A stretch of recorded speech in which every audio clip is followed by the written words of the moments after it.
شکرانه همین دولت کنید، شکرانه همین سرزمین کنید، شکرانه کنید که چنین وطن عزیز و محبوب دارید.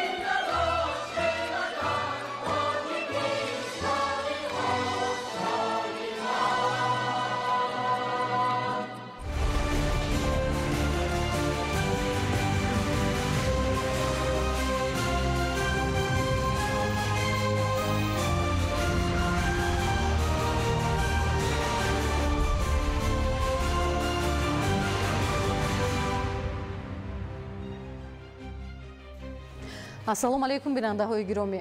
нашри муфассали барномаи иттилоотии ахбор аз телевизиони тоҷикистон мустақиман манзуратон мегардонем.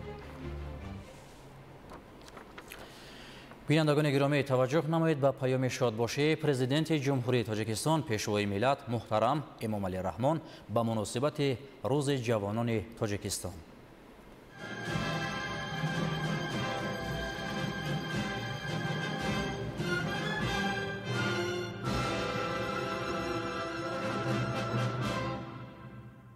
جوانان سعادتمند و سربلند کشور، صاحبان فردای وطن، همه شما را به افتخار روز جوانان که هر سال سنه 23 می در کشور صاحب استقلال ما تجلیل می گردد صمیمانه تبریک می گویم.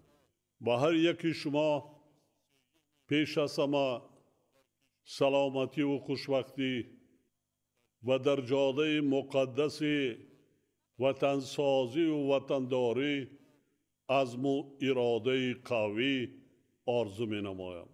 ما جوانان را برای رسیدن به هدفهای سازنده و به آینده نگرانیده شده دولت و حکومت مملکت قوه بزرگ می دانیم. ناس به همین خاطر با هنوز از آغاز دوران صاحب استقلالی تمام امکانیت‌های ضروری را برای تعلیم و تربیت جوانان و تشکل ذهنی و جسمانی آنها فراهم آوردیم و این روند را با مرام ادامه داده ایستاده‌ایم. در رابطه با این میخواهم یک مسئله مهم را تاکید نمایم. حمایه استقلال و آزادی تاجیکستان و تحکیم پایه‌های دولتداری ملی که از جمله نخستین و بزرگترین هدف‌های سیاسی ما می باشد.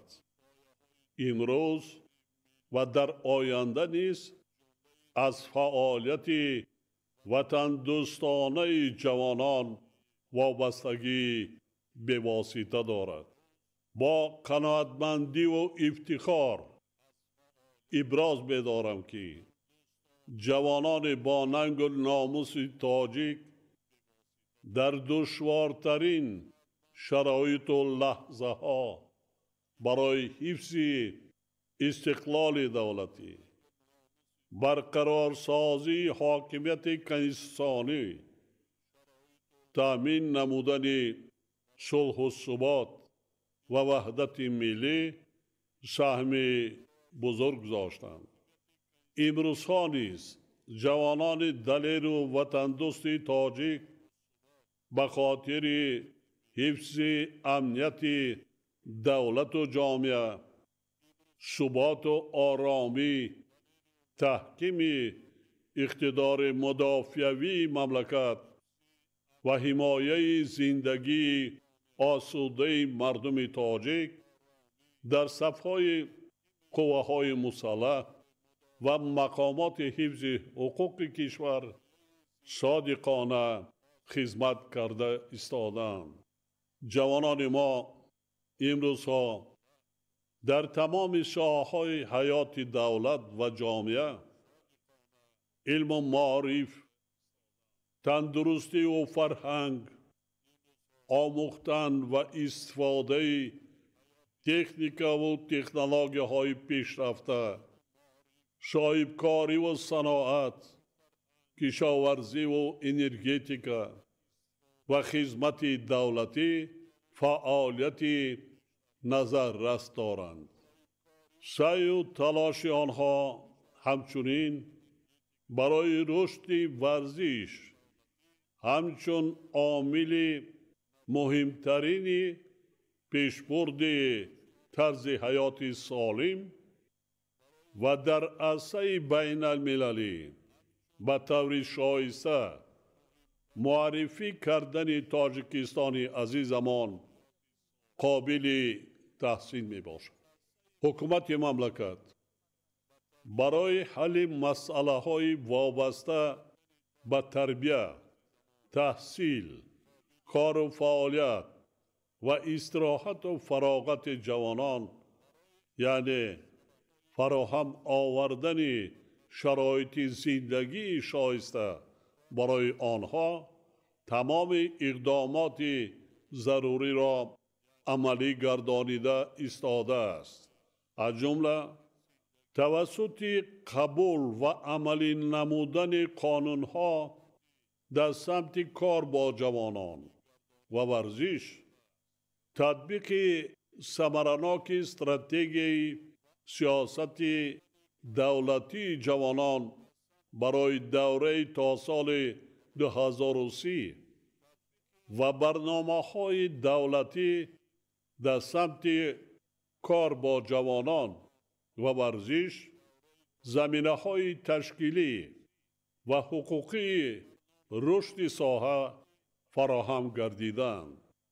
تأسیس شورای ملی کار با جوانان در نزد پرزیدنت مملکت، شورای رشد تربیت جسمانی و ورزش بنیاد و به استفاده دادن مرکزهای جوانان در شهر نایه‌های مملکت، بنیاد هزارها مؤسسه تعلیمی به طلبات زمان معاصر جوابگو و ده‌ها هزار انشاءات مجهز و زمانوی ورزش از جمله همین اقدامات به حساب می روند. طوری که قبلا نیز گفته بودم، با مقصد فراهم آوردن شرایط هرچی بهتر برای تعلیم و تربیت نورسان و جوانان، حالا در ساحه معارف کشور 11 لایحه سرمایه‌گذاری دولتی با مبلغ 4.6 میلیارد سامانی تطبیق شده ایستاده است. طی سالهای صاحب استقلالی در کشور 3670 مؤسسه نوی تحصیلات میانه عمومی، 262 مؤسسه تا مکتبی و 35 مؤسسه تحصیلات عالی کسبی ساخته به استفاده داده شد. سال 1991 در کشور همگی 13 مؤسسه تحصیلات عالی کسبی با 69,000 دانشجو فعالیت میکرد. حالا شماره این مؤسسه ها به 48 و دانشجویان آنها به زیاده از 214,000 نفر رسیده است. کشور 153 لیسه کسب‌های تکنیکی، کالج ها و کورس های کوتاه مدتی کسب آموزی با 141,000 خواننده و دانشجو فعالیت دارد. علاوه بر این، در زمان صاحب استقلالی بیش از 117,000 جوانان با استعداد مملکت برای تحصیل و دانشگاه‌های با نفوذ 42 کشور پیشرفته جهان فرستاده شدند. امروز 42,400 نفر جوانان با استعداد ما در بهترین مؤسسه‌های تحصیلات عالی 42 دولت پیشرفته جهان تحصیل علم دارند. همه اقدامات ذکر شده دستگیری و همکاری دولت و حکومت تاجیکستان به خاطر صاحب علم و دانش‌های معاصر و کسب و هنرهای زمانوی گردانیدن جوانان کشور می باشد. سیاست جوانگردانی کادرهای خدمت دولتی، تأسیس کوتا و استیپندیاهای پرزیدنتی، جایزه دولتی به نام اسماعیل سامانی برای عالمان جوان، آزمون‌های جمهوریوی فروغ صبح دانایی کتاب است. تاجیکستان وطن عزیز من، علم، فروغ معرفت و چاره‌بینی‌های دیگر همه گواه غمخواری و توجه دائمی دولت و حکومت مملکت به نورسان و جوانان نسل آینده ساز جامعه می باشد. باعث قناعتمندی و افتخار است که جوانان ما با درک مسئولیت سیاسی و اجتماعی خود در نزد دولت و جامعه برای پیشرفت و آبادی وطن خود با احساس گرم وطن دوستی و با اتحاد و سرجمی زحمت میکشند. با مقصد رشد علم‌های دقیق، گسترش تفکر نوآوری و استفاده وسیع تکنولوژی‌های معاصر، ما سالهای 2020-2040 را سالهای آموزش و رشد علم‌های طبیعت شناسی دقیق و ریاضی، سالهای 2025-2030 را سالهای رشد اینواسیا و اقتصادی رقمی اعلان نمودیم. در این روند از جوانان سازنده وطن امید داریم که با آموختن علم و دانش‌های معاصر در نوبت اول علم‌های دقیق و ریاضی، ایجادکاری و اختراعکاری، جهانبینی وسیع و تشبثکاری در عملی ساختن این هدف نیز سهمی ارزنده می‌گذارند. جوانان ما که در فضای استقلال و آزادی، صلح و ثبات و وحدت ملی کمال یافتند، باید تاجیکستان صاحب استقلال و دستاوردهای آن را چون نعمت بزرگترین ملت تاجیک حفظ کرده با کار و عمل سازنده خود وطن محبوب خویش را باز هم آباد و پیشرفته گردانند. وضع بسیار ناآرام و بی‌ثبات جهانی معاصر از جمله برخورد تمدن‌ها پیش از همه به ذهن و شعور و مفکوره نورسان و جوانان تأثیر منفی می‌رساند. در چنین مرحله و شرایط حساس شما فرزندان تاجیکستان صاحب اختیار باید همیشه هوشیار و زیرک باشید. زبان، تاریخ، فرهنگ، رسم و آیین‌ها و دیگر ارزش‌های ملی را دائم گرامی دارید. هرگز به بیگانه پرستی راه ندهید و در خاطر داشته باشید که در حمایه منفعت‌های ملت تاجیک و دولت تاجیکان هر یکی شما نیز مسئولیت دارید. شما جوانان عزیز که سازندگان فردای درخشان تاجیکستان و ستون با اعتماد دولت و ملت هستید. حس بلندی ملی داشته باشید.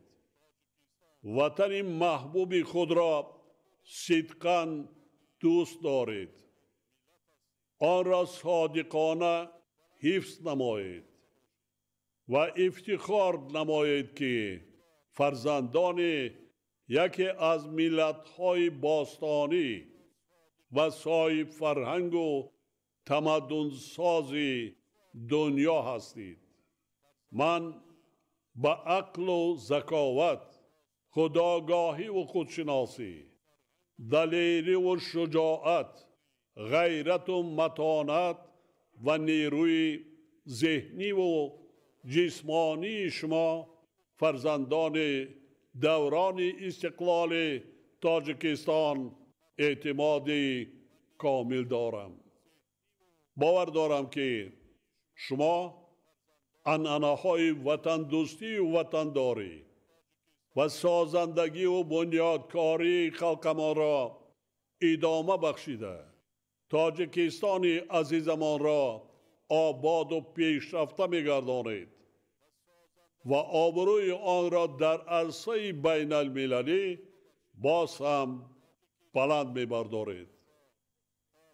بار دیگر همه شما جوانان و نورسان کشور را با افتخار روز جوانان صمیمانه تبریک گفته به هر یکی شما تندرستی، اقبال نیک و در کار و فعالیت سازنده اتان به خاطر پیشرفت وطن عزیزمان برار و کامیابی ها آرزو می نمایم. روز جوانان مبارک باشد. فرزندان خوش اقبال وطن. идомаи ахбор 20 май президенти Федератсияи футболи Тоҷикистон, президенти Ассотсиатсияи футболи Осиёи Марказӣ, раиси Маҷлиси Миллии Маҷлиси Олии Ҷумҳурии Тоҷикистон, раиси шаҳри Душанбе муҳтарам Рустами Эмомалӣ бо сафари корӣ ҷиҳати иштирок дар таҷлили Рӯзи ҷаҳонии футбол дар Маҷмаи умумии Созмони Милали Муттаҳид вориди шаҳри Нью-Йорки Штатҳои Муттаҳидаи Америка шуданд. Дар назар аст ки зимни ин сафар раиси Маҷлиси Миллии муҳтарам Рустами Эмомалӣ дар ҳамоиши сатҳи баланди Созмони Милали Муттаҳид ба муносибати таҷлили Рӯзи ҷаҳонии футбол иштирок ва суханронӣ карда дар ҳошияи ин чорабиниҳо як қатор мулоқотҳои дуҷонибаро анҷом медиҳанд. 21 май раиси Маҷлиси Миллии Маҷлиси Олии Ҷумҳурии Тоҷикистон, раиси шаҳри Душанбе муҳтарам Рустами Эмомалӣ дар ҳошияи таҷлили Рӯзи ҷаҳонии футбол дар Маҷмаи умумии Созмони Милали Муттаҳид дар шаҳри Нью-Йорки Штатҳои Муттаҳидаи Америка бо президенти иҷлоси 79-уми Маҷмаи умумии Созмони Милали Муттаҳид Филимон Янг мулоқот намуданд. Зимни мулоқот маҷмӯи масъалаҳои ҳамкории Ҷумҳурии Тоҷикистон бо Созмони Милали Муттаҳид ва неҳодҳои он баррасӣ гардид. нақши маҷмаи умумӣ ҳамчун неҳоди бонуфузи Созмони Милали Муттаҳид дар пешбурди ташаббусу пешниҳодҳо оид ба ҳалли мушкилоти мубрами ҷомеаи ҷаҳонӣ муҳим арзёбӣ карда шуд. зикр карда шуд ки Ҷумҳурии Тоҷикистон дар партави ҳидоятҳои президенти Ҷумҳурии Тоҷикистон пешвои миллат муҳтарам Эмомалӣ Раҳмон ба раванди амалисозии стратегияи миллии рушд то соли 2003 ҳамчун дурнамои таъмини рушди устувор ва некуаҳволии аҳолии кишвар таваҷҷӯҳи хоса медиҳад. дар ин зим нақши парламенти миллӣ ва ниҳоди қонунгузори кишвар дар рушди заминаҳои ҳуқуқии муҳтавои рӯзномаи 2003 ҷиҳати ноил шудан ба ҳадафҳои рушди устувор назаррас арзёбӣ шуда аз ҳамкориҳои мунтазаму судманди Созмони Милали Муттаҳид бо парламентҳои миллӣ истиқбол карда шуд. бо қаноатмандӣ таъкид гардид ки Тоҷикистон масъалаҳои об ва иқлимро дар меҳвари сиёсати байналмилалии худ қарор дода яке аз кишварҳои пешбарандаи рӯзномаи обу иқлим ба ҳисоб меравад. Тоҷикистон дар доираи иқдоми эълон шудани соли 2025 ҳамчун соли байналмилалии ҳифзи пиряхҳо ба баргузории нахустин конфронси байналмилалии сатҳи баланд оид ба ҳифзи пиряхҳо 29-31 май соли 2025 همه جانبه آمادگی می‌بیند.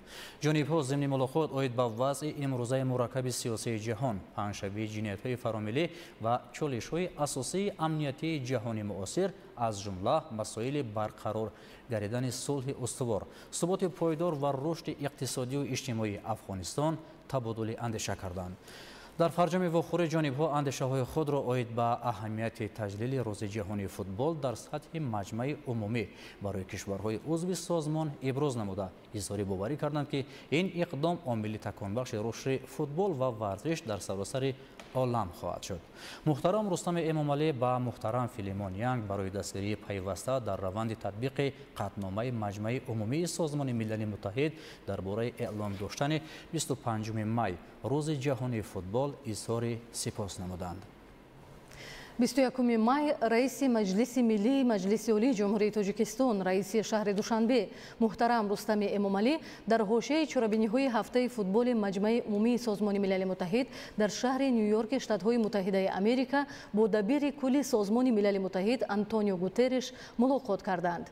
در هفته ملاقات مسائل همکاری تاجیکستان و سازمان ملل متحد مورد بررسی قرار داده شد. محترم رستم امامعلی تاکید داشتند که تاجیکستان با توسعه همکاری‌ها با سازمان ملل متحد اهمیت خاص می‌دهد و آن را یکی از شریکان مهم خود در عرصه بین المللی می‌شمارد.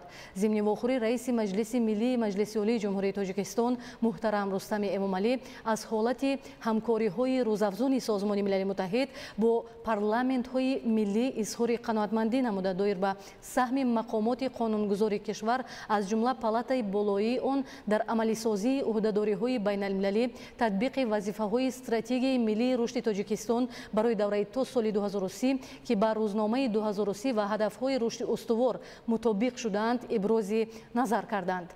بررسی مسائل‌های همکاری در ساحه آب، تغییریابی اقلیم و تاثیر عاقبت‌های آن به بشریت، اینچنین پیشگیری آفت‌های طبیعی و حفظ پریخ‌ها از موضوع‌های مهم ملاقات بودند. در این رابطه جانب‌ها دایر به اهمیت کنفرانس بین المللی حفظ پریخ‌ها که از 29 تا 31 مای در جمهوری تاجیکستان برگزار می‌گردد تبادل اندیشه نمودند. با نقش کلیدی سازمان ملل متحد در بررسی مسائل امنیتی بخصوص واکنش به خوف و تهدیدهای افزایش یابنده جهان معاصر بخصوص تروریسم و افراطگرایی توجه خاص ظاهر کرده شد. با توجه به وضع امروزه در افغانستان تاکید گردید که تاجیکستان همیشه جانبدار برقراری صلح و آرامی کامل و رشد باثبات آن بوده. تلاش‌های مشترک جامعه جهانی و سازمان ملل متحد را در جاده برقراری صلح و ثبات در این کشور به ما همسایه جانبداری می نماید. در ادامه از سطح کنونی مناسبت‌ها و تحکیم روابط دوستانه و همسایگی نیک تاجیکستان با کشورهای منطقه آسیای مرکزی اظهار قناعتمندی کرده شد. امضای شرطنامه میان جمهوری تاجیکستان و قرقیزستان درباره سرحد دولتی عامل مهم تحکیم صلح و ثبات و مناسبت‌های دوجانبه دانسته شد. همچنین جانب‌ها اوید به دیگر موضوع‌های مبرم روزنامه بین المللی تبادل نظر کردند. 21 مای رئیس مجلس ملی مجلس عالی جمهوری تاجیکستان رئیس شهر دوشنبه پرزیدنت فدراسیون فوتبال تاجیکستان محترم رستم امامعلی در مراسم افتتاح نمایشگاه رقمی تحت عنوان رشته‌های عنعنه‌ها جشن میراث فرهنگی تاجیکستان که در نمایشگاه معروف ارتج هاوس شهر نیویورک برگزار گردید اشتراک و سخنرانی نمودند. نمایشگاه مذکور در شکل لایحه اینتراکتیوی جهت معرفی میراث فرهنگی کشور آماده کرده شده است. 21 مای رئیس مجلس ملی مجلس عالی جمهوری تاجیکستان رئیس شهر دوشنبه پرزیدنت فدراسیون فوتبال تاجیکستان محترم رستم امامعلی در مراسم افتتاح نمایشگاه رقمی تحت عنوان رشته‌های عنعنه‌ها جشن میراث فرهنگی تاجیکستان که در نمایشگاه معروف ارتج هاوس شهر نیویورک برگزار گردید اشتراک و سخنرانی نمودند. نمایشگاه مذکور در شکل لایحه اینتراکتیوی جهت معرفی میراث فرهنگی ملت تاجیک آماده کرده شده است. در درآمدگاه نمایشگاه ارتج هاوس زیر آهنگ جذاب و دلنشین ساز ملی چنگ محصول دست هنرمندان ماهر و خوش‌ذوق تاجیک، سر و لباس ملی از جمله گلدوزی چکن، هنر کنده‌کاری در چوب، نانهای خوش‌طعم، اسباب‌های قدیمی روزگار، رسم و مصوره‌ها و دیگر محصولات وطنی به معرض تماشا گذاشته شد. ضمن افتتاح رسمی نمایشگاه ملی، نخست رئیس مجلس ملی مجلس عالی جمهوری تاجیکستان رئیس شهر دوشنبه محترم رستم امامعلی در نزد حاضرین با نطق پرمحتوا برآمد کردند. محترم رستم امامعلی ابراز داشتند که تاجیکستان همچون سرزمین باستانی در طول هزار ساله ها همچون مرکز مکالمه تمدن ها، زادگاه شاعران نابغه و مکان گسترش عنعنه های جاویدانه به اهل بشر خدمت های زیادی کرده است. با قناعتمندی ذکر کرده شد که تاجیکستان مکان یک قطار یادگاری های میراث عمومی جهانی یونسکو از جمله شهرک باستانی سرزم، باغ ملی تاجیکان در پامیر، ممنوعگاه بیشه پلنگان و دالان زرافشان قراقوم می باشد.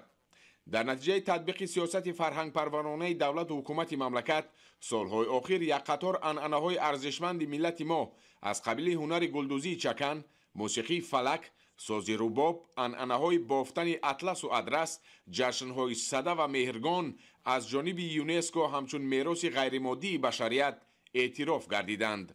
مردم تاجیک با دیگر یادگاری و سنت‌های ملی خویش به مانند موضع‌های تاریخی تخت سنگین و هولبوک، آشی پلو و جشن بین المللی نوروز افتخار می نمایند. همچنین در مراسم افتتاح مدیر برنامه رشد سازمان ملل متحد اچیم ستینر سخنرانی نمود. پس از انجام قسم افتتاحی نمایشگاه، رئیس مجلس ملی مجلس عالی جمهوری تاجیکستان رئیس شهر دوشنبه محترم رستم امامعلی از نمایشگاه رقمی دیدن کردند. در مجموع نمایشگاه مذکور بازگوی تاریخ و تمدن باستانی، فرهنگ پرغناوت، احیای هنرهای قدیمه مردمی، عنعنه و ارزش‌های والای معنوی ملت تاجیک و شهادت از هنرمندی و بنیادکاری، میهندوستی و سازندگی و تمدن آفر بودن ملت تاجیک گردید. مورد به ذکر خاص است که در همایش مذکور نمایندگان بیش از 50 کشور دنیا اشتراک نمودند. اشتراکداران همایش فرهنگی از شناسایی و تماشای نمایشگاه هنرهای مردمی تاجیکستان تأثیرات نیک و گوارا برداشتند.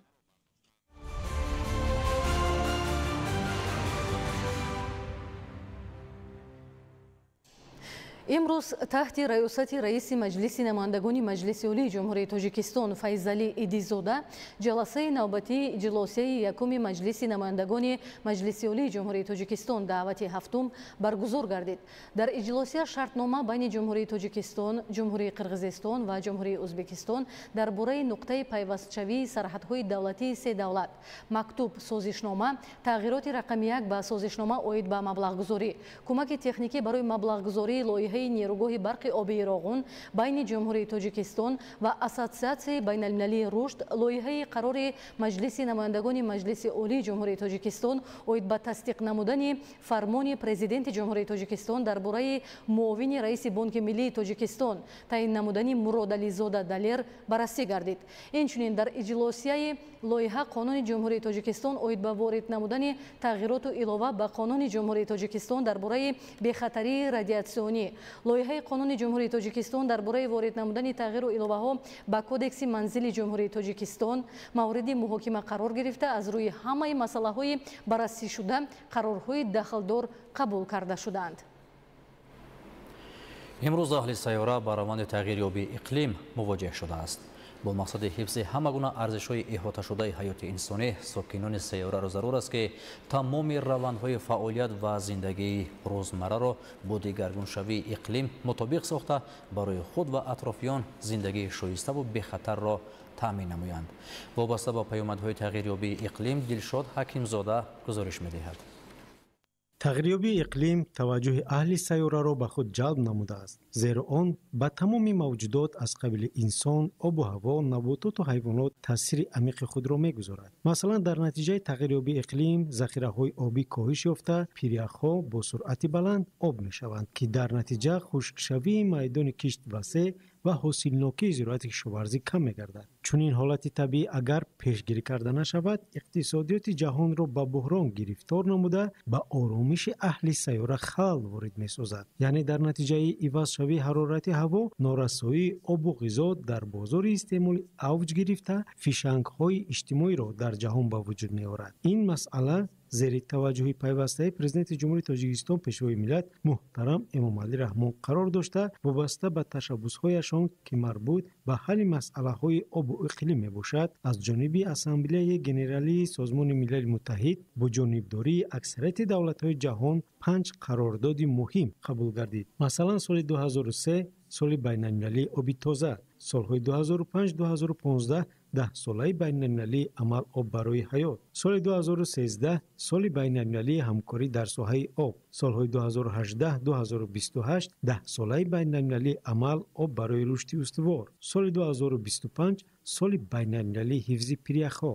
тадбирҳои андешидашуда бешубҳа барои таҳкими тавонмандии кишварҳо дар мутобиқшавӣ ва коҳиш додани осебпазирӣ ва тағйирёбии иқлим аз ҷумла тавассути кӯмаки молиявии кишварҳои рушдёфта мусоидат менамояд. ҷумҳурии Тоҷикистон стратегияву барномаҳо дар ин самт қабул намуд, ки амалишавии онҳо ба беҳдошти муҳити зист, пешгирӣ аз таъсири тағйирёбии иқлим, ҳифзи пиряхҳо нигаронида шудааст. аз ҷумла стратегияи миллии рушди ҷумҳурии Тоҷикистон барои давраи то соли 2030, стратегияи миллии мутобиқшавӣ ба тағйирёбии иқлими ҷумҳурии Тоҷикистон барои давраи то соли 2030, стратегияи рушди иқтисоди сабз барои солҳои 2023-2037, стратегияи миллии ҷумҳурии Тоҷикистон оид ба паст кардани хавфи офатҳои табиӣ барои солҳои 2019-2034, стратегияи миллии оби ҷумҳурии Тоҷикистон барои давраи то соли 2040, барномаи давлатии экологии ҷумҳурии Тоҷикистон барои солҳои 2023-2028, барномаи давлатии омӯзиш ва ҳифзи пиряхҳо дар ҷумҳурии Тоҷикистон барои солҳои 2010-2030 мебошад. ҳуҷҷатҳои стратегии мазкур ба таҳия ва татбиқи сиёсати тағйирёбии иқлим ва мутобиқсозии кишварро ба он мусоидат мекунад. ҳадафи он дастгирии рушди иқтисодии Тоҷикистон ва суръатбахшии тамоми соҳаҳои иқтисодиёт мебошад. бахусус бахшҳои энергетика, об ва кишоварзӣ ҳамчун самтҳои афзалиятнок муайян шудаанд. Тоҷикистон ба таъсири тағйирёбии иқлим ба захираҳои обии пиряхҳо хеле осебпазир аст. аз ҷумла бар асари тағйирёбии иқлим дар 10-солаҳои охир аз 13 000 пиряхи Тоҷикистон 1000 онҳо об шуданд. аз ин рӯ Тоҷикистон доир ба тағйирёбии иқлим дар сатҳи байналмилалӣ ташаббусҳои худро амалӣ менамояд. махсусан вобаста ба ин масъала бо ташаббуси Тоҷикистон қатномаи Маҷмаи Умумии Созмони Милали Муттаҳид дар бораи эълон намудани соли 2025 ҳамчун соли байналмилалии ҳифзи пиряхҳо ва 21 март рӯзи ҷаҳонии пиряхҳо қабул гардида, фонди мақсадноки байналмилалӣ оид ба масъалаҳои ҳифзи пиряхҳо таъсис дода шуд. тадқиқотҳо нишон дода истодаанд, ки дар натиҷаи тағйирёбии иқлим тақрибан дар солҳои охир 30% ҳаҷми пиряхҳо об шудаанд ва он моделҳое ки маркази омӯзиши пиряхҳои Академияи Миллии Илмҳо ба роҳ мондааст нишон медиҳанд, ки дар 100 соли оянда боз ҳам обшавии пиряхҳо зиёдтар мешаванд. бинобар ин ташаббусҳои пешвои миллат ки равона шуданд ба ҳифзи пиряхҳо, ҳифзи захираҳои об саривақтӣ буда, ин на танҳо барои ҷумҳурии Тоҷикистон, балки ин барои тамоми Осиёи марказӣ ва дунё мебошад. аз ҳама масъалаи ташвишовари ҷаҳонӣ ин аст, ки гармшавии иқлим дар миқёси олам таъсири манфии худро дар шакли пастшавии сифати ҳаво ва ифлосшавии муҳити зист, саломатии аҳолӣ, заифшавии қабати азонии атмосфера, обшавии пиряхҳо, ифлосшавии обҳо, нобудшавии ҷангалзорҳо, мушкилиҳо дар соҳаи кишоварзиву чорводорӣ, зери об мондани баъзе минтақаҳои соҳилӣ, биёбоншавии заминҳо ва вайроншавии роҳҳо мерасонад. бояд гуфт, ки ташаббусҳои ҷониби Тоҷикистон дар фаҳмиши дурусти масъалаҳо ва мушкилоти марбут ба об дар сатҳи ҷаҳонӣ ва ҳалли онҳо барои рушди иқтисодиву иҷтимоӣ, таъмини устувории ҳифзи муҳити зист, ба даст овардани сулҳу субот ва дар маҷмӯъ рушди устувор саҳми арзанда доранд. Дилшод Ҳакимзода, Мақсади Мақсад, Ахбор.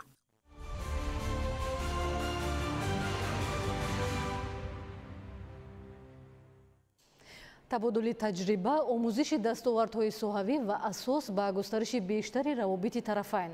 бори аввал дар Тоҷикистон намоишгоҳи саломатӣ ва зебоӣ ташкил карда шуд, ки аз 22 то 24 май дар маркази байналмилалии Экспо Душанбе идома меёбад.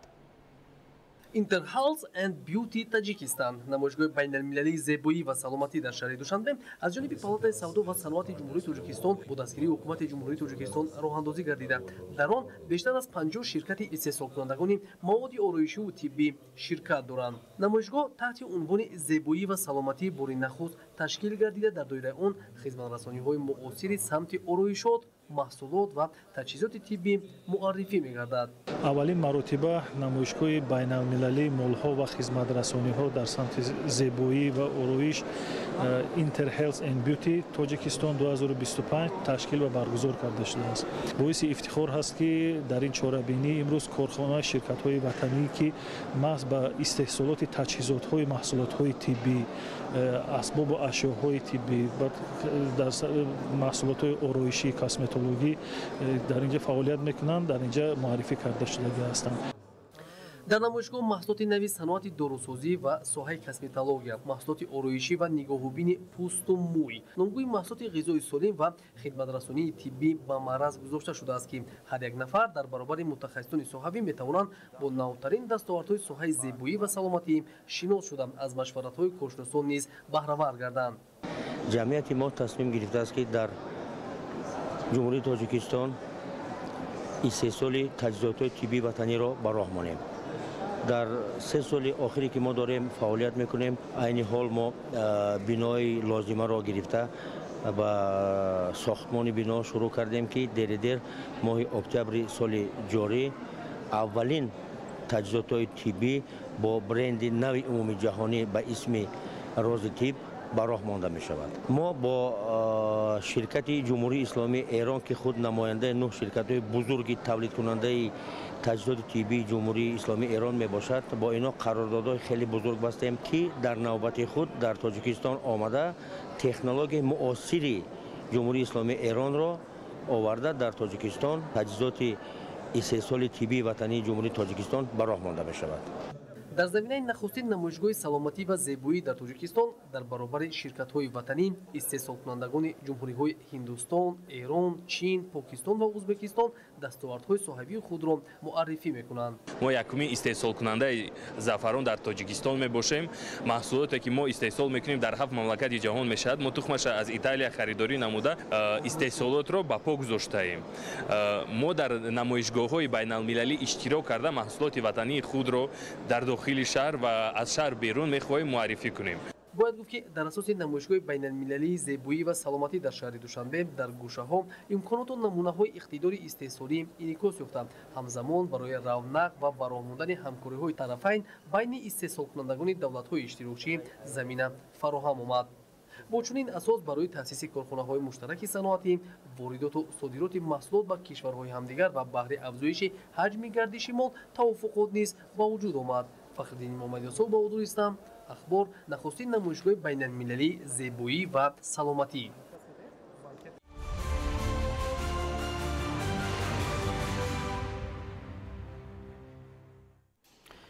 имрӯз дар театри давлатии академияи опера ва балети ба номи Садриддин Айнӣ галаконсерти операву симфонӣ бо иштироки ҳунармандони театри давлатии академияи калони Узбекистон ба номи Алишер Навоӣ баргузор гардид. гузориши навбатӣ. дар ин шоми зебо дар пойтахти Тоҷикистон шаҳри Душанбе яке аз беҳтарин гурӯҳҳои ҳунарии кишварҳои иттиҳоди давлатҳои мустақил театри давлатии академияи калони Узбекистон ба номи Алишер Навоӣ галаконсерти операвию симфонии худро пешниҳоди меҳмонон ва сокинони пойтахт намуд. ин барномаи рангини мусиқӣ шаҳодат аз он медиҳад ки марҳилаи муҳим ва таҳкими робитаҳои фарҳангӣ байни давлатҳои дӯсту бародари Тоҷикистону Узбекистон мустаҳкам гардида шаҳрвандони ду кишвар имкон доранд ки бо санъату фарҳанги якдигар ошноӣ пайдо кунанд. Мы приехали из Ташкента, солнечного Узбекистана, Государственный академический большой театр имени Алишера Навои. Вот. Я дирижер Аида Абдулаева. Рядом со мной стоит ведущая солистка Латифия Абиева. Мы очень хотели в Душанбе приехать, вот и, как говорится, сбылась наша мечта. Программа разнообразная. И классика, и из национальных наших опер. Мы очень рады, что приехали в Душанбе. Я же говорю, мы уже Спасибо давно... вам огромное за гостеприимство, Да. очень приятно, Да. очень приятные люди, замечательный театр, огромное спасибо. Замечательный театр, спасибо вашему руководству, которое нас тут радушно приняли. В общем, все здорово, все замечательно, спасибо огромное. репертуари дурахшону гуногуни консертҳо чуноне ки мо умедворем намоиши опера ва балети кишвари мо ба халқи тоҷик тӯҳфаи хуби эҷодӣ мегардад, иброз доштанд меҳмонон. Ин аввалин сафари ҳунарии театри давлатии академии калони Узбекистон ба номи Алишер Навоӣ дар шаҳри Душанбе аст ки бо ҳайати пурраи оркестри симфонӣ ва овозхонҳои опера омаданд то таби сокинон ва меҳмонони Душанберо болида гардонанд.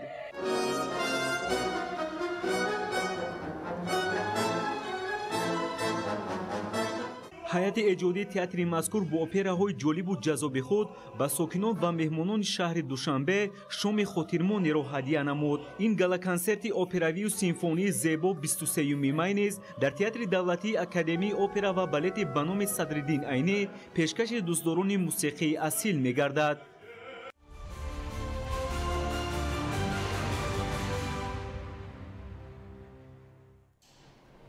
дар прокуратураи вилояти Хатлон дастуру супоришҳои пешвои миллат муҳтарам Эмомалӣ Раҳмон дар робита ба истифодаи нерӯи барқ ва саривақт пардохти ҳаққи истифодаи барқ ҷаласаи шӯрои ҳамоҳангсозии мақомоти ҳифзи ҳуқуқ натиҷагирӣ карда шуд. идомаи мавзӯъ дар гузориши ҳамкоронамон. раиси шӯрои ҳамоҳангсозии мақомоти ҳифзи ҳуқуқи вилоят дар оғози ҷаласаи шӯрои ҳамоҳангсозии мақомоти ҳифзи ҳуқуқ изҳор карданд ки дар таи чанд моҳи ахир пешвои муаззами миллат муҳтарам Эмомалӣ Раҳмон дар масъалаи истифодаи нерӯи барқ ва қонуншиканиҳо дар ин соҳа ҷой дошта изҳори нигаронӣ карданд. эродҳои сарвари давлат воқеан ҳам дар фаъолияти мақомоти дахлдор ва дигар истифодабарандагони нерӯи барқ дар қаламраи вилояти Хатлон вуҷуд дорад. санҷишҳои прокурорӣ дар самти мазкур дар таи 2 моҳи ахир баёнгари он аст ки воқеан ҳам иҷрои қонунгузорӣ дар самти истифодаи нерӯи барқ дар шаҳру ноҳияҳои вилоят ҷавобгӯи талабот набуда камбудию мушкилоти зиёд ошкор карда шудаанд. прокуратураи вилоят дар якҷоягӣ бо дигар мақомоти ҳифзи ҳуқуқи вилоят ҳолатҳои ғайриқонунӣ ташкил намудани фермаҳои истеҳсол ва коркарди криптоасъорро дар ҳудуди вилоят мавриди санҷиш қарор дода 5 ҳолати ташкили чунин фермаҳо бо шумори 2211 адад дастгоҳи майнинг дар шаҳри Левакан, минтақаи озоди иқтисоди Данғара ва ноҳияи Темурмалик ошкор карда шуд ки маблағи зарари он 14.6 миллион сомониро ташкил мекунад. ҳамчунин ба иттилои аъзои шӯро ва масъулини мақомоти дахлдор расонда шуд ки яке аз дигар камбудиҳои соҳа ин аз тарафи масъулини шабакаҳои барқ бо роҳи таҳрифкорӣ бар зиёд нишон додани миқдори барқи истифодашуда дар зиммаи корхонаҳо ва муассисаҳо буда ҳолати мазкур боиси зиёд гардани маблағи қарздории барқ дар вилоят гардидааст. чунин ҳолатҳо дар ноҳияи Ёвон, Абдурахмони Ҷомӣ ва шаҳри Бохтар ошкор карда шуд. то имрӯз 37 парвандаи ҷиноятӣ ба маблағи 10 миллиону 55 ҳазору 494 сомонӣ оғоз карда шуда ҷиҳати пардохти 39 миллиону 440 ҳазору 932 сомонӣ маблағи қарзи истифодаи қувваи барқ 449 амр дода шуда баҳри бартараф намудани қонунвайронкуниҳо 54 пешниҳод ирсол карда шуда бо санадҳои ғайриқонунӣ шахсони мансабдор 14 эътироз оварда шуда нисбати 1710 нафар қарор дар бораи ба ҷавобгариҳои интизомӣ моддӣ ва маъмурӣ кашидан оғоз карда шуда кор дар ин самт бо маром идома дорад. бо хулосагирӣ аз таҳлили вазъияти ба амаломада дар ҷаласаи шӯрои ҳамоҳангсозии мақомоти ҳифзи ҳуқуқи вилояти Хатлон изҳори боварӣ карда шуд ки масъулини соҳа ва дигар мақомот ҷиҳати бартараф кардани камбудиҳои ҷойдошта ва ҷонок намудани фаъолият ва пеш аз ҳама бартараф кардани мушкилот ва иҷрои дастуру супоришҳои пешвои муаззами миллат марбут ба ҳамин масъала чораҳои зарурӣ меандешанд. аз натиҷаи муҳокимаи масъала аз тарафи аъзоёни шӯрои ҳамоҳангсозии мақомоти ҳифзи ҳуқуқи вилояти Хатлон қарори дахлдор қабул карда шуда рафти иҷрои он аз тарафи масъулин таҳти назорати қатъӣ қарор дода мешавад.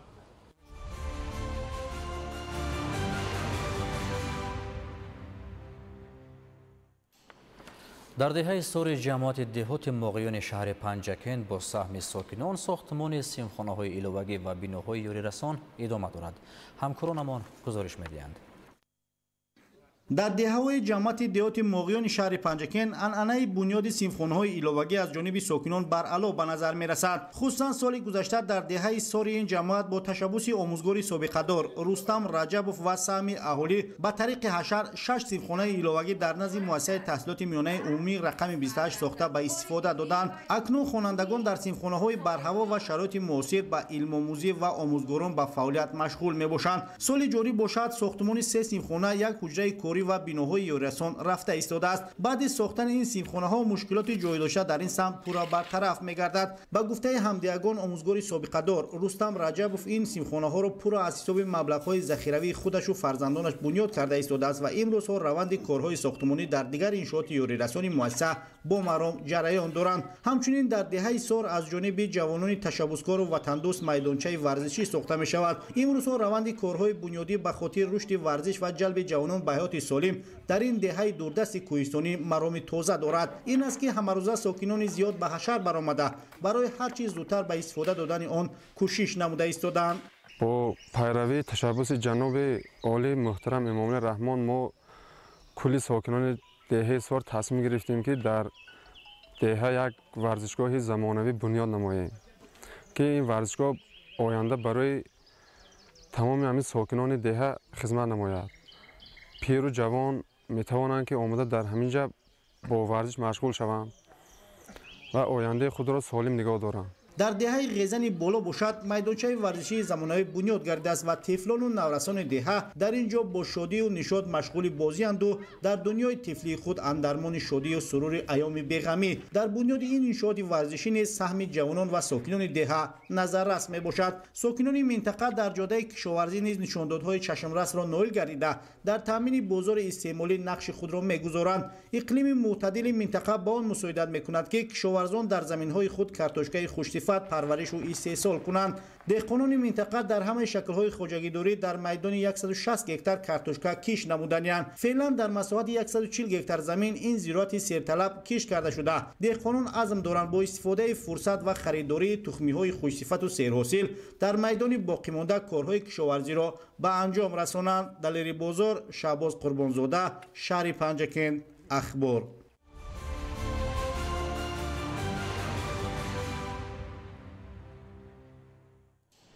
барои беталаф ва саривақт ҷамъоварӣ намудани ҳосили ғалладонагиҳо аз 460 комбайнҳои ғалладарав 95%аш омодаи коранд. аз рафти ҷамъоварии ғалла дар ноҳияҳои вилояти хатлон гулчеҳраи саттор гузориш медиҳад. мувофиқи маълумоти омории майдони умумии ғалладонагиҳо дар хоҷагиҳои ғаллакори вилояти хатлон 134,691 гектарро дар бар мегирад ки вобаста ба шароити табиӣ дар ноҳияҳои ҷайҳун, панҷ ва дӯстию шаҳри тусу носири хусрав ҷамъоварии ин маҳсулоти ғизоӣ бо маром идома дорад. хоҷагидорон кӯшиш менамоянд ки ба воситаи техникаҳои соҳавӣ ҳосили босифати гандуму ҷавро саривақту беталаф ҷамъоварӣ намуда аз ҳосили ранҷ ганҷ ба каф оранд.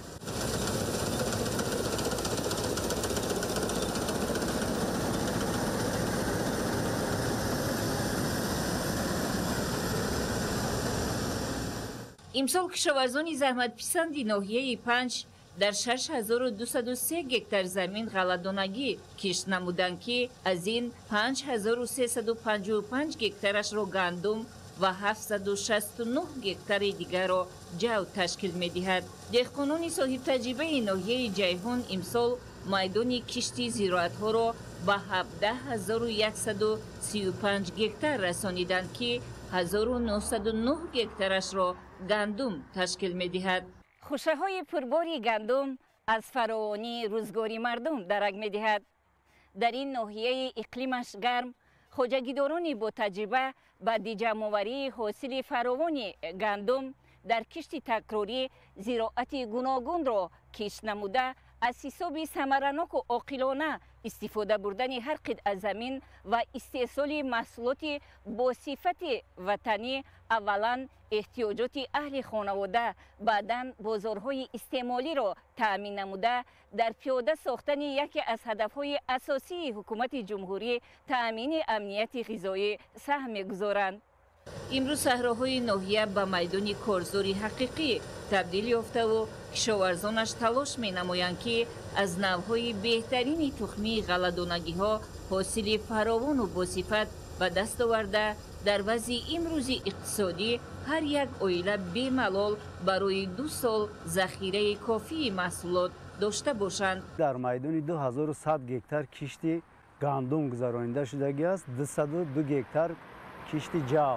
از همین غله‌دانگی ها از آن جمله گندم در میدان 500 گکتار علاقه جمع‌آوری کرده شده است که از هر یک گکتار 50 سنتنری گندم رو در بر میگیرد. اساساً کشاورزان نوعی گرام کشت کردند که بسیار حاصل خوب به دست آورده ایستادند. برای سری وقت به خدمت رسانیدن حاصل زحمت تکنیکا همیشه یاری رسانی مردی دهقان است. به آمادگی خوب و در خط تیار قرار داشتن کمباین های غله‌دره و دیگر واسطه های تکنیکی اینقدر میدان های وسیع گندم و جو را درو کردن کاری سهل نیست. در ولایت ختلان مقدار عمومی کمباین های غله‌دره 460 عدد را در بر گرفته. تا امروز تمام این تکنیک‌ها از تعمیر اساسی و جاری برآورده شده آماده کار میباشند که تیاری آنها 95% را در بر میگیرد.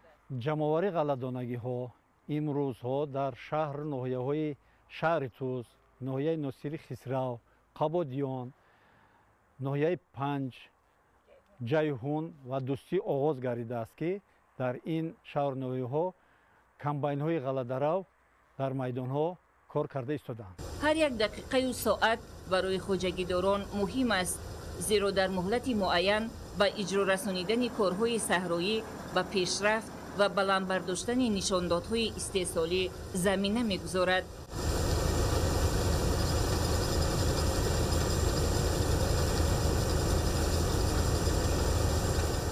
برای عملی گردیدن عهده‌داری و نائل گردیدن به دستاوردهای نظررسی ساحه خواجگیداران از تمام امکانیت ثمرناک استفاده میبرند تا از ثمر مهنت حاصل دلخواه و باصفت به دست آورند.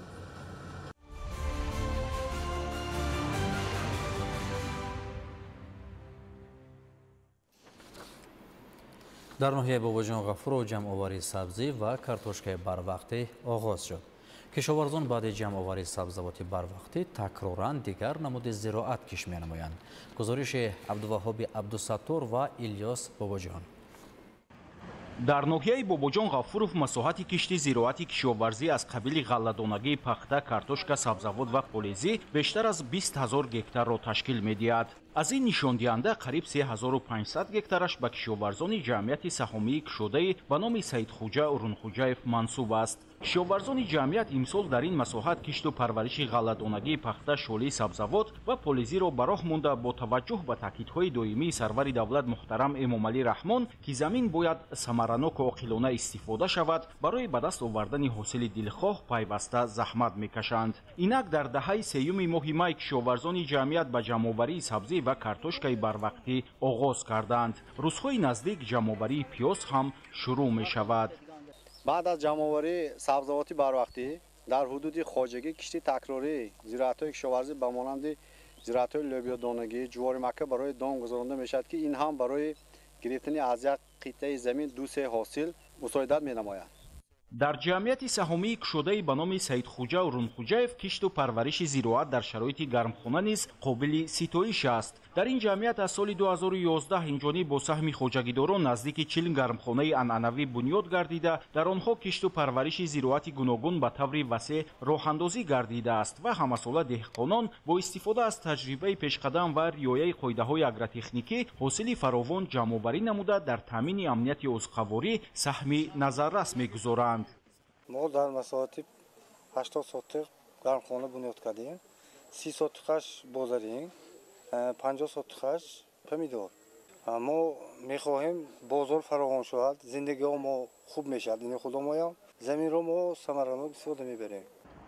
дар ноҳияи бобоҷон ғафуров дар самти кишту парвариши помидор дар замини кушод таҷрибаи кишоварзони деҳоти зарзамин ва хистиварз намунаи ибрат аст. имсол дар ин ду деҳоти ноҳия дар масоҳати зиёда аз 200 гектар кишту парвариши помидор ба роҳ монда шуд ки имрӯзҳо хоҷагидорон ба коркарди байни қатор ва обу ғизодиҳии зироат машғул мебошанд. мо помидорро аввалои моҳи март мешинонем, кӯчат карда мешинонем, баъд охири моҳи май то 15 моҳи июн ҷамъоварӣ мекунем помидорро.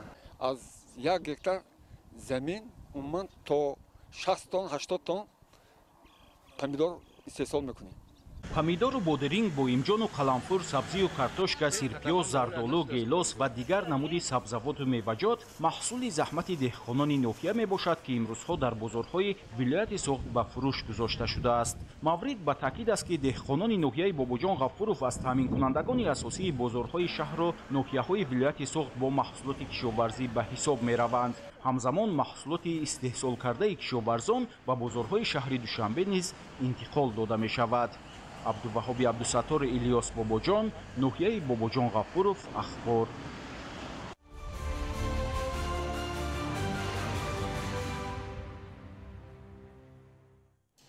шаҳри Исфара яке аз марказҳои асосии кирмакпарварӣ дар мамлакат шинохта мешавад ва таҷрибаи бои деҳқонони маҳаллӣ дар ин самт дар ҳоли рушд қарор дорад. муфассал дар гузориши Собир Аюбӣ ва Саҳбони Қурбон. бо баробари рушди дигар самтҳои соҳаи кишоварзӣ дар шаҳри Исфара ба соҳаи кирмакпарварӣ ва истеҳсоли пилла низ таваҷҷӯҳи махсус дода мешавад. зеро пилла ашёи хоми асосӣ барои истеҳсоли матоъ маҳсуб ёфта, талабот ба он рӯз аз рӯз меафзояд. ҳамзамон кирмакпарварӣ барои таъмини корхонаҳои саноатӣ бо ашёи хоми ватанӣ ва истеҳсоли маҳсулоти содиротӣ нақши муҳим мебозад. ба ақидаи мутахассисон, кирмакпарварӣ на танҳо як бахши муҳими иқтисодиёти маҳаллӣ, балки омили дастгирии оилаҳои деҳқонӣ ва рушди саноати сабуки кишвар мебошад. пиллапарварӣ дар баробари ҳифзи анъанаҳои миллӣ ба рушди бозори меҳнат ва беҳбудии сатҳи зиндагии аҳолӣ мусоидат мекунад. соли равон бо истифода аз имкониятҳои мавҷуда, тухмиҳои ба иқлими маҳаллӣ мутобиқ ва татбиқи босамари корҳои агротехникӣ 1000 қутӣ кирмак ба хоҷагидорон тақсим карда шуда, имрӯзҳо парвариши он хело хуб ҷараён дорад ва деҳқонон ният доранд ҳосили фаровону босифат ба даст оранд. кирмакпарварӣ яке аз соҳаҳои муҳими хоҷагии халқ буда баҳри саноат ашёи хоми саноатӣ омода мекунад. албатта хеле ки сарвари кишвари мо дар паёми худ гуфтанд, ҳадафи чорум миллӣ ин босуръат саноатикунии кишвар аст.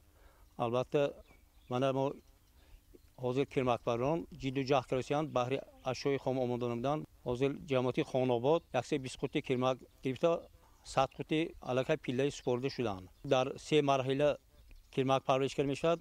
марҳилаи якум 100 қути, марҳилаи дуюм 670 қути, мана марҳилаи сеюм ҷамъиятҳои Сур, Чоркӯб, Орух 230 қути кирмак парвариш мекунанд. ҳоло мана асосан ами синни 5 ба рӯзҳои 4 5 пештар хоҷагиҳо дар ҳолати дастзамонӣ дар ҳолати парвариши кирмак ҳастанд.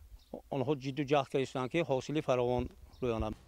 айни замон дар иҷрои нақшаи истеҳсоли пилла ҷамоатҳои деҳоти Хонобод ва Навгилем пешқадам буда, ҷамъияти саҳомии кушодии пиллаи тоҷик дар шаҳри Исфара аз кирмакпарварон 1 килограмм пиллаи омехтаи истеҳсолшударо ба маблағи 20 сомонӣ харидорӣ намуда, кирмакпарварони фаъолро бо тӯҳфаҳо ҳавасманд мегардонад. воқеан кирмакпарварӣ ва коркарди пилла яке аз шуғлаҳои қадимтарини мардуми тоҷик ва соҳаи сердаромаду афзалиятнок маҳсуб шуда, истеҳсоли пилла барои бо ашёи хом таъмин намудани корхонаҳои саноатии мамлакат бо шуғл фаро гирифтани аҳолӣ ва баландбардоштани иқтидори истеҳсолии корхонаҳои ватанӣ аҳамияти калон дорад. Собир Аюбӣ, Саҳбони Қурбон, шаҳри Исфара, ахбор.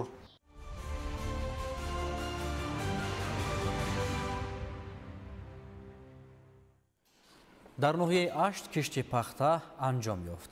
имсол баҳри беҳтар намудани натиҷаи истеҳсолӣ ва истифодаи таҷрибаи кишти барвақтии пахта аз ҷониби ҷамъияти саҳомии кушодаи Рахшона дар масоҳати 63 гектар кишти зери плёнка гузаронида шуд. гузориши Маҳмуд Аҳмадзода. در جمعیت دارای مسئولیت محدود رخشانه در ناحیه اشت سال روان در مساحت 1400 گکتار کشتی پخته گذرانیده شده، از این 63 گکتار زیر پلانکا تشکیل می‌دهد. با تاکید خواجگیداران وابسته به تغییریابی اقلیم، کشتی زیر پلانکا برای بروقت انجام دادن کشت، جمع‌آوری سریع حاصل و دیگر برتری‌ها در پخته‌کاری عملی می‌شود. کشتی زیر پلانکا در این خواجگی 10 مارس گذرانیده شده، نشونمای زراعت تکنیکی خوب ارزیابی می‌گردد. از این 63 گکتار 17 گکتارش 60 به کشتکارگی ما 46 گکتارش دو قطاره 76 به کشتکارگی. این طرز اصولی 76 76 10 دو قطاره که در یک گکتار زیاده از 240,000 نهالی پخته می شود. 10 مارس آغاز کردگی بودیم. من حاضر دیده ایستاد که پخته لکه شانه کردگی با گل مایل کرده ایستاده است. نتیجهش خیلی خوب. بهره کم کردن مهنت دستی در مهلت با اصولهای خاصی پخته‌کاری کشتی چگید زیر پلانکا امسال از طرف خواجگی تکنیک و تجهیزات نوی کشاورزی خریداری نموده در رفت کار استفاده بردند. امسال مرحله اولی طرز نوی بروقتی کشتی چگید بوده، باز در موسم نو نقشه دارند که مساحت کشت را با تجربه‌های نو زیاد نمایند. 4 عدد تخم پاشکی دو قطاره 76 گرفتیم، 4 عدد تخم پاشکی 60 خطایی گرفتیم، هم یک بار دورو میتیاد. ما آینده نقشه داریم که این میدان زیر پلانکا رو و هم طرز اینواسیونی رو زیاد نماییم، برای اینکه البته باوری دارم که همچون متخصص نتیجه میدهد. سال گذشته اونقدر سال ناموفق بود، به هر حال ما زیاده از 28 سانتی پخته گرفتگی. پیشتر سالها 31 35 میگرفتیم. امسال نیاز داریم که همون پیشتر حاصلات به دست بیاریم. کشاورزان ناحیه اشت در ساحه کشاورزی باغداری پخته‌کاری تجربه خوب داشته، امسال دورنمای پیش بینی شده کشتی پنبه‌دانه را پوره اجرا نمودند.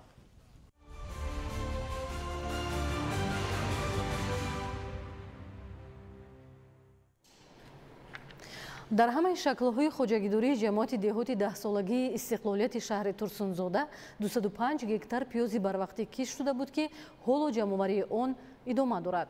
کشاورزان از هر یک گکتار به حساب میانه از 420 تا 450 سنتنر پیاز جمع‌آوری کرده در برابر تامین بازارهای استعمالی داخلی صادرات آن را به کشورهای خارج نیز به راه ماندند. گزارش فریدون سبحان و صدرالدین ابراهیم. طبق маълумотҳо дар ҷамоати деҳоти 10 солагии истиқлолияти шаҳри турсунзода ҷамъоварии пиёзи барвақтӣ оғоз шудааст. мувофиқи маълумотҳои оморӣ дар тамоми ҳудуди ҷамоат 205 гектар пиёзи барвақтӣ кишт шудааст ки аҳли заҳмат имрӯз ба ҷамъоварии ҳосили пухтарасида машғул ҳастанд. ба ҳисоби миёна аз ҳар як гектар хоҷагидорон аз 420 то 450 сентнер ҳосил рӯёнида истоданд. ҳоло тоҷирон 1 килограмм пиёзро аз деҳқонони ин ҷамоат бо нархи аз 2 сомониву 80 дирам то 3 сомониву 50 дирам харидорӣ намуда вориди бозорҳои истеъмолӣ карда истодаанд. дар раванди ҳосилғундорӣ шумораи зиёди кормандони муваққатӣ аз аҳолии деҳот ба шуғл фаро гирифта шудаанд ки аз ин ҳар як коргар даромади иқтисодии оилавияшонро қисман таъмин мекунанд. нарх пиёза ҳамин сол нағз аст. вана ҳозир 290 гирифта шуда. насиб боша ҳамин бим ҳосилда насиб боша тарз мекорим. ҳамарӯза аз ҳудуди ҷамоати деҳоти 10 солагии истиқлолияти шаҳри турсунзода мошинҳои пурбори пиёзи барвақтӣ ба минтақаҳои дигари кишвар интиқол гардида ба мамлакатҳои хориҷ низ содирот карда мешавад. кишоварзон баъд аз ҷамъоварии ҳосили аввал дар майдонҳои аз пиёзи барвақтӣ холӣ шуда кишти такрории зироатҳои кишоварзӣ аз ҷумла полезиҳоро анҷом медиҳанд. бояд гуфт ки дар як қатор хоҷагиҳои деҳқонии ҷамоат дар як қитъаи замин таҷрибаи кишти ду зироатро дар як вақт ба роҳ мондаанд. бо ин усул хоҷагидорон гирифтани 3 ҳосил дар як солро дар амал татбиқ намуда истеҳсоли маҳсулоти кишоварзиро бештар мегардонанд. ин дим сола таҷриба кардааст ки ҳамин дар байни ҳамин картошка ина тарбеза барвақт шинондагиан ҳозир вақте ки ҳосили картошкара ки гирифтанд ин аллакай қариб тайёр мешавад ки ба ҳосил гирифтан. вақте ки нагирифтан ин тарбез хушк мешавад, метавонанд ки 3 ҳосилам бо сабзӣ коранд. дар як сол 3 ҳосил ба даст меоранд. дар баробари ин заҳматкашони ҷамоат ба дарави ғала машғул буда дар ҷойҳои аз ҳосили аввал холӣ шуда киштишолӣ гузаронида истодаанд. маврид ба зикр аст ки аксари заминҳои киштшавандаи ҷамоати деҳоти 10-солагии истиқлолияти шаҳри Турсунзода тавассути чоҳҳои амудӣ обёрӣ карда мешаванд. чунин тадбир ҷиҳати баланд бардоштани ҳосилнокӣ ва саривақт обёрӣ намудани заминҳои киштшаванда аз ҳисоби худи хоҷагидорон ва дигар сарчашмаҳои маблағгузорӣ амалӣ гардидааст. ҳадафи кишоварзон ба он равона карда шудааст ки бо истифодаи самараноки обу замин ҳаҷми истеҳсоли маҳсулоти кишоварзиро зиёд, бозорҳои истеъмолиро бо маҳсулоти хушсифат таъмин, иқтисодиёти оилавиро беҳтар ва дар таъмини амнияти озуқавории мамлакат саҳмгузорӣ намоянд. фаридуни субҳон, Садриддини Иброҳим, шаҳри Турсунзода. ахбор.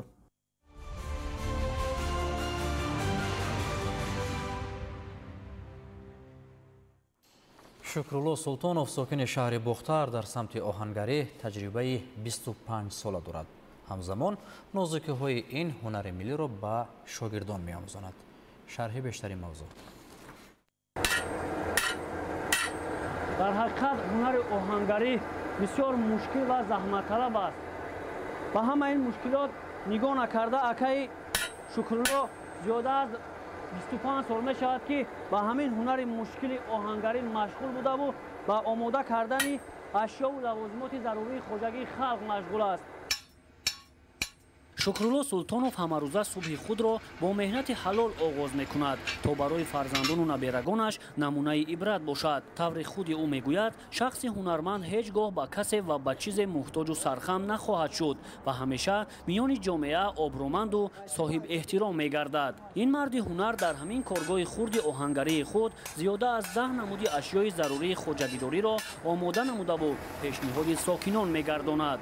оҳангарӣ ки аз ҳунарҳои қадимаи мардуми тоҷик маҳсуб меёбад, бо таваҷҷӯҳ ва tashabbusҳои фарҳангпарваронаи пешвои муаззами миллат муҳтарам Эмомалӣ Раҳмон рушду равнақи тоза пайдо кард ва то имрӯз аз насл ба насл ва бо роҳи омӯзиши устоду шогирд ба мо омада расидааст ва ин ҳунари миллиро ҳунармандони асили мо ба монанди Шукрулло Султонов ривоҷ бахшида ба наслҳои ҷавон мерос хоҳад гузошт. ман ифтихор мекунам ки бобоям оҳангар аст. ҳамарӯза аз Макка омада ба бобоям кӯмак мекунам. бобоям оҳангарро ба ман меомӯзонад. Шукрулло Султонов бо дархости сокинон ашёҳои гуногуни хоҷагидориро омода карда аз ҳамин ҳисоб рӯзгорашро мегузаронад. ӯ назди худ ҳадаф гузоштааст ки макони оҳангариашро боз ҳам васеътар намуда фаъолияти худро беҳтару хубтар ба роҳ монад ва дар рушди ҳунари оҳангарӣ ҳиссагузор бошад. Самандар Шоев, Искандари Саид, шаҳри Бохтар. ахбор.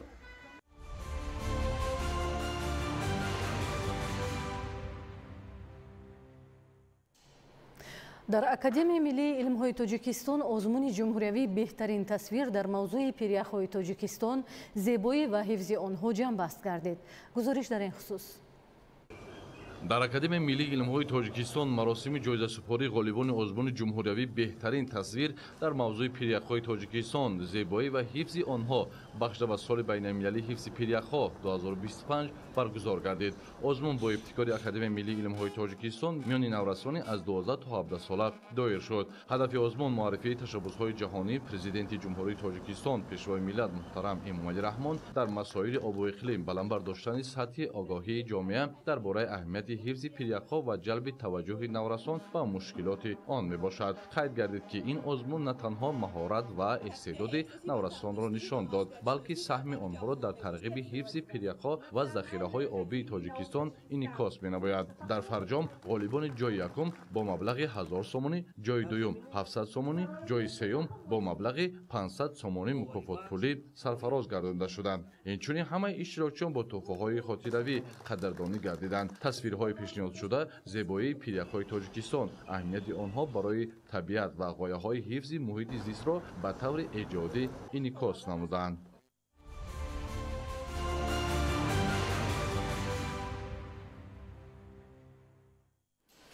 дар Тоҷикистон ҷавонон таҳти ғамхӯрӣ ва дастгирии давлату ҳукумат қарор дошта бо пешниҳоди ғояҳои созанда дар рушди соҳаҳои муҳим саҳми муносиб мегузоранд. бахшида ба рӯзи ҷавонони Тоҷикистон ва рӯзи ҷаҳонии футбол дар шаҳру ноҳияҳои мамлакат чорабиниҳои мухталиф доир шуда истоданд. аз ҷарони баргузори ин чорабиниҳо ҳамкоронамон гузориш омода карданд.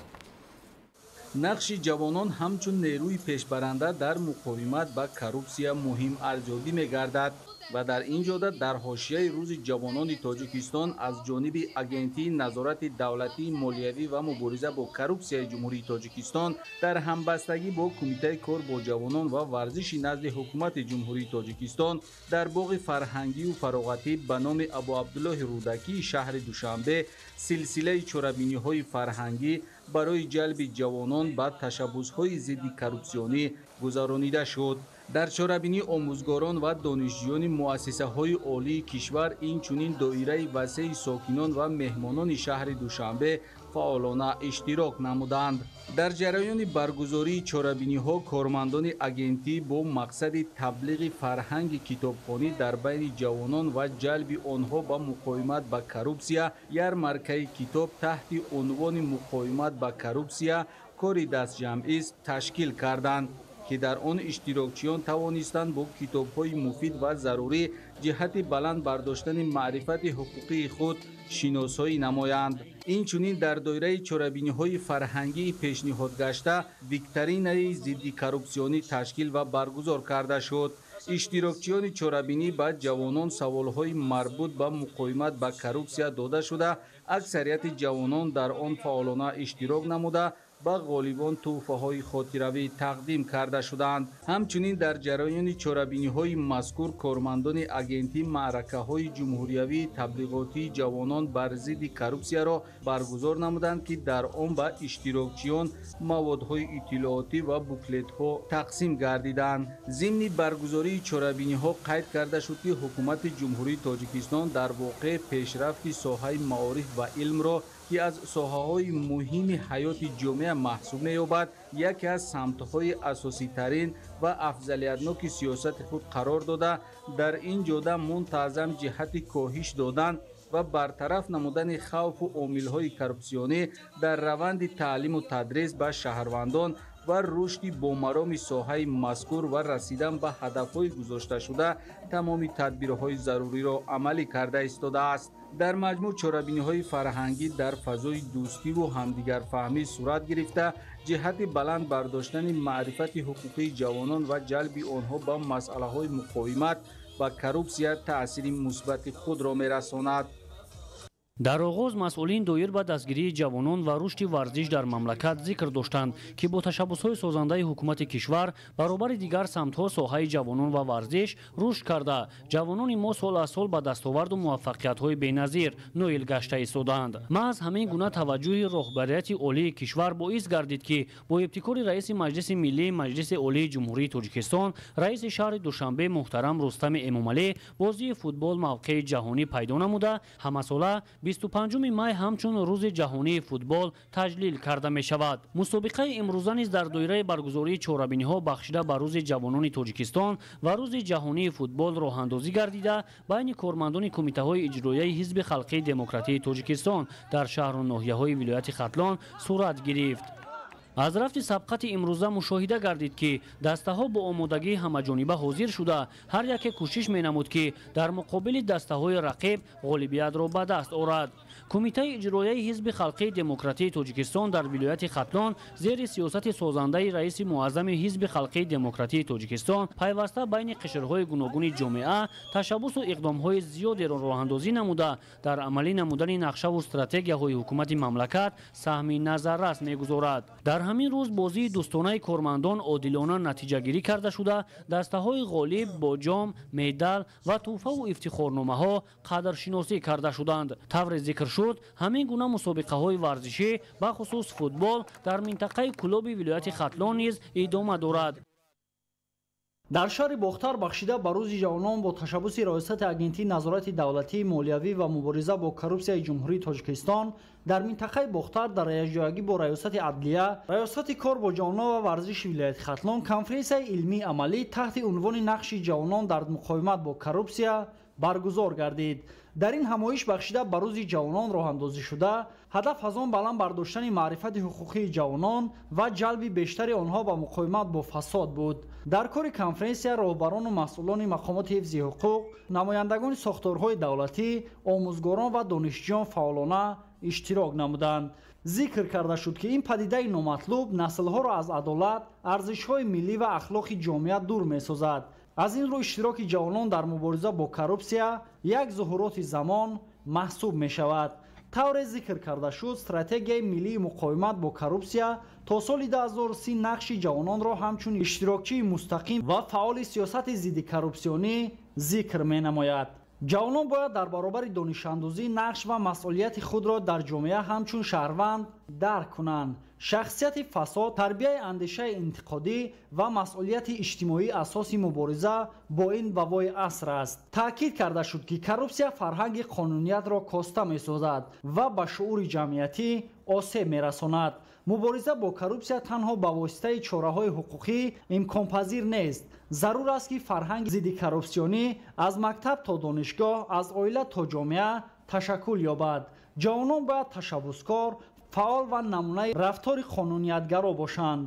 дар охири ҳамоиш гурӯҳе аз фаъолон, омӯзгорон ва роҳбарони сохторҳои давлатӣ ки дар тарғиб ва амалисозии сиёсати зидди коррупсионӣ саҳми назаррас доранд, бо сипоснома ва тӯҳфаҳои хотиравӣ қадрдонӣ шуданд. мавриди зикр аст ки баргузор намудани чунин ҳамоишҳо дар баланд бардоштани сатҳи маърифати ҳуқуқӣ ва ташаккули ҷаҳонбинии зидди коррупсионӣ миёни ҷавонон нақши муассир дорад. рӯзи ҷавонони тоҷикистон дар муассисаву ташкилотҳои гуногуни шаҳри Кӯлоб бо таҳияи силсила чорабиниву мусобиқаҳои мухталиф дар сатҳи баланди идона ҷараён доранд. ба ин муносибат дар муассисаи давлатии таълимии коллеҷи тиббии шаҳри Кӯлоб чорабинии бо шукӯҳи ҷашнӣ бо иштироки омӯзгорону донишҷӯёни муассиса баргузор карда шуд. ҳузури иштирокдорон бо рӯҳияи болидаву фараҳу шодмонӣ ва шиору лавҳаҳои ифтихории фазои чорабиниро комилан идона ҷилва месохт ки ин бозгӯи ҷонибдории онҳо аз сиёсати муваффақу созандаи ҳукумати мамлакат ва пойдории суботу оромӣ дар кишвар мебошад. аснои суханронӣ доир ба таваҷҷӯҳ ва ғамхориву дастгириҳои рӯзафзуни ҳукумати мамлакат изҳори назар карда шуда, давра ба давра фароҳам гардидани шароити муосири илму ҳунаромӯзӣ дар муассисаҳои таълимӣ ва афзоиши имтиёзу дигар имкониятҳои муфидро барои ҷавонон дар самтҳои мухталиф самараи истиқлоли комили ватан баён доштанд. ҳамзамон дар ҷараёни суханронӣ оиди то рафт беҳтар шудани раванди таълим дар коллеҷи тиббӣ, афзун гардидани дастовардҳои илмии омӯзгорон ва иштироки фаъолонаи донишҷӯён дар озмунҳои гуногуни ҷумҳуриявӣ, мусобиқаҳои варзишӣ ва дигар маҳфилу озмунҳо бо ифтихор ёдовар шуда, нишондодҳои ба маратиб афзояндаро аз фаъолияти шоистаи омӯзгорону таваҷҷӯҳи бештари ҷавонон ба илму касбомӯзӣ ва дилбастагии онҳо ба соҳаи варзиш арзёбӣ намуданд.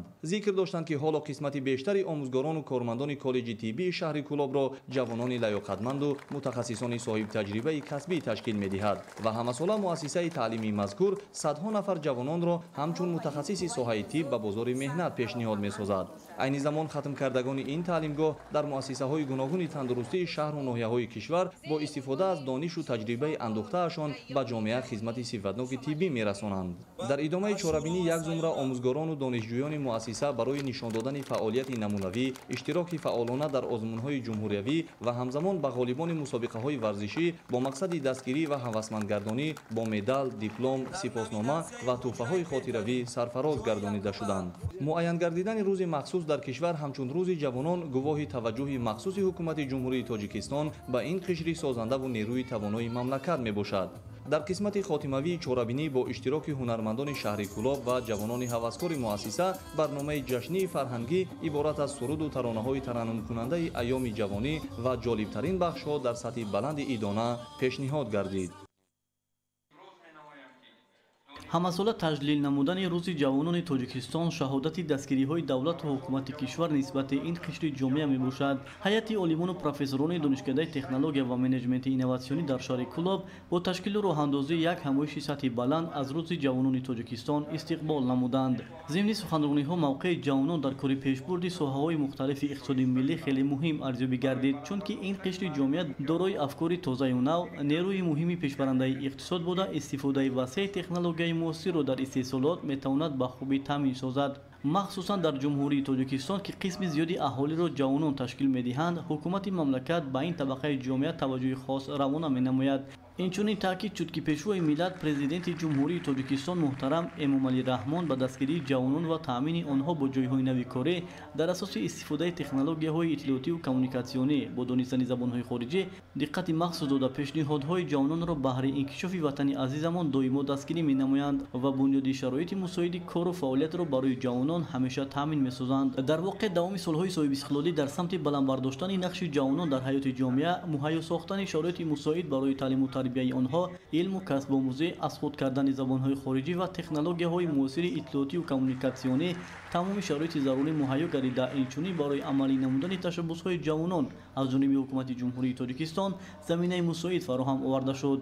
озмунҳои роҳандозигаридаи ҷумҳуриявӣ аз ҷониби пешвои миллат муҳтарам эмомалӣ раҳмон аз иқдому tashabbusҳои нек дар роҳи аз худ кардану тақвиятбахшии илму дониш ва техникаҳо технология маҳсуб ёфта соласол иштироки донишҷӯёни донишкадаи технология ва менеҷменти инноватсионӣ дар ин озмунҳо зиёд гардида истодааст ки шарафи донишкадаро миёни дигар муассисаҳои олии таълимию касбӣ баланд мебардоранд. чун анъана дар арафаи ҳама гуна ҷашнвораҳо фаъолону ғолибони озмунҳои ҷумҳуриявӣ қадршиносӣ карда мешаванд. ҳамин тавр як зумра ғолибони озмунҳои гуногуни ҷумҳуриявӣ дар вазъияти тантанавӣ бо ифтихорномаҳои донишкада сарфароз гардонида шуданд.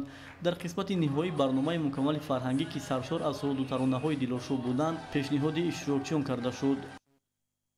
дар ноҳияи фархо рӯзи ҷавонони тоҷикистон бо иштироки доираи васеъ кормандони касбу кори гуногун, фаъолону ҷавонон ва гирандагони стипендияи президентӣ хушу хотирмон таҷлил гардид.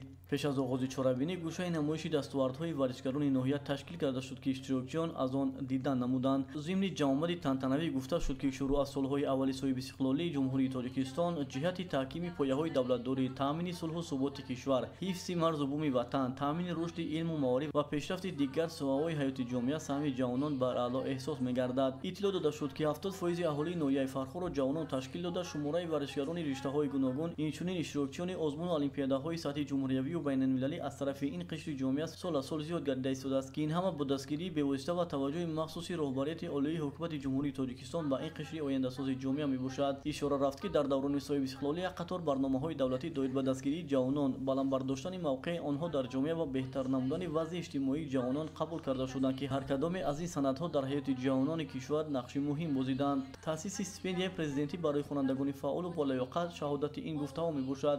дар ин асно ҳамзамон яке аз омили муҳимтарини ҳастии миллат, ҳуввияти миллӣ, сарчашмаи тамоми хушбахтиҳо ва ваҳдати миллату пешрафти ҷомеа ба муттаҳид будани насли ҷавон нисбат дода шуд. ҷавонон дар меҳвари ҳама гуна тағйироту табаддулоти равандҳои ҷомеа нерӯи марказӣ маҳсуб ёфта дар таърихи ҷомеа низ нақши муассир доранд. бо дар назардошти саҳмгузорӣ дар татбиқи босамари сиёсати давлатии ҷавонон, рушду пешрафти соҳаҳои мухталиф ва иштироки фаъолона дар мусобиқаҳои гуногун сатҳ ба муносибати рӯзи ҷавонони тоҷикистон як зумра ҷавонон бо ифтихорномаҳои мақомоти иҷроияи ҳокимияти давлатӣ, бахши кор бо ҷавонон ва варзиши ноҳия, инчунин як нафар бо шаҳодатномаи номзад ба устоди варзиши ҷумҳурии тоҷикистон сарфароз гардонида шуданд. дар фарҷоми чорабинӣ сурудҳои тараннумгари ватандӯстӣ, хештаншиносӣ ва ҷавонон пешкаши ҳозирон гардонида шуд ки ба чорабинӣ таровати тоза бахшид.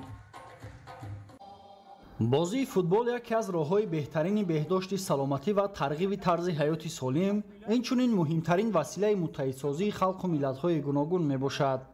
дар доираи чорабиниҳо бахшида ба эълон гардидани 25 май ҳамчун рӯзи ҷаҳонии футбол бо ташаббуси мақомоти иҷроияи ҳокимияти давлатии ноҳияи қободиён дар якҷоягӣ бо кумитаи иҷроияи ҳизби халқии демократии тоҷикистон дар ноҳия чорабинии тантанавӣ доир карда шуд.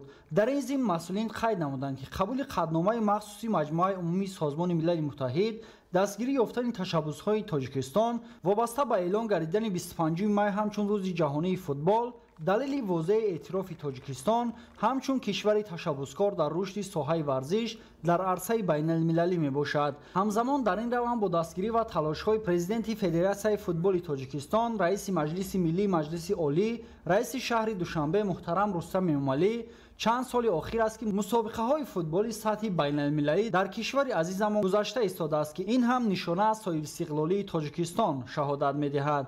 бозии футбол дар тоҷикистон дар партави дастгириҳои ҳукумати ҷумҳурии тоҷикистон, хоса президенти ҷумҳурии тоҷикистон муҳтарам Эмомалӣ Раҳмон беш аз пеш густариш ёфта истодааст. ин аст ки дар замони соҳибистиқлолии давлатӣ در تاجیکستان چندین ورزشگاه‌های بزرگ برای بازی فوتبال بنیاد گردیدند که با معیارهای جهانی جوابگو میباشند. اینچنین در محله‌های اهالینشین مملکت برای رشد فوتبال میدانچه‌های ورزشی ساخته شدند که در آنها نورسان بیشتر به بازی دوست داشتنی فوتبال مشغول میشوند. در فرجام به یک زمره فعالان سپاسنامه و تحفه‌های ارزشمند تقدیم کرده شد.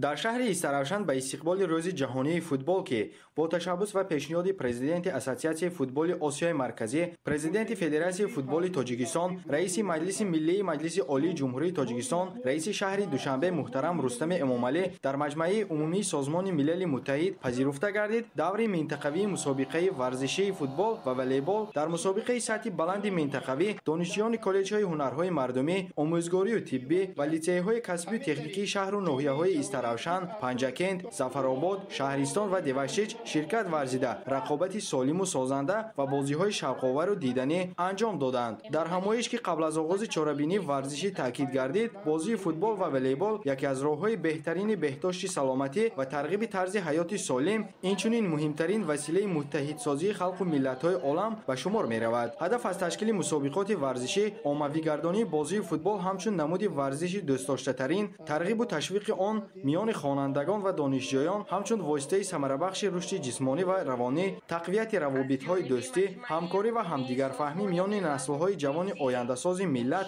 رشته ورزش فوتبال، آمادگی ورزشی و رقابت‌پذیری جوانان در رشته ورزش فوتبال، دریافت و دستگیری نمودن چهره‌های امیدبخش نو از روی ورزش فوتبال و جلب نمودن بازیگران لیاقتمند به هیئت دسته کمیته با مقصد آماده‌سازی آنها به مسابقات سطح بلند جمهوری بین‌المللی معنیداد می‌گردد. جهانی‌شوی این نمود ورزش را کل فوتبالبازان و اشتراکداران این چهاربینی سطح عالی صمیمانه استقبال کرده در رشد این نمود ورزش حصه‌گذاری نموده ایستادند. قابل قید است که جهتی در سطح بلند برگزار گردیدن رقابت دسته‌ها، ورزشگاه‌های مکتب اینترنت، مؤسسه دولتی گیمنازی رقمی 5 و مکتب ورزشی نورسان و جوانان شهر ایستراوشان در سطح ضروری آماده گردیده برای بازی فوتبال و والیبال مکان‌های موافق انتخاب گردید. همین طور طبق خلاصه اعضای حکمان، غالبان جای‌های یکم و دوم و سوم اید به فوتبال و والیبال بین جوانان و بانوان معین گردیده به دور جمهوریوی راه خط پیدا نمودند.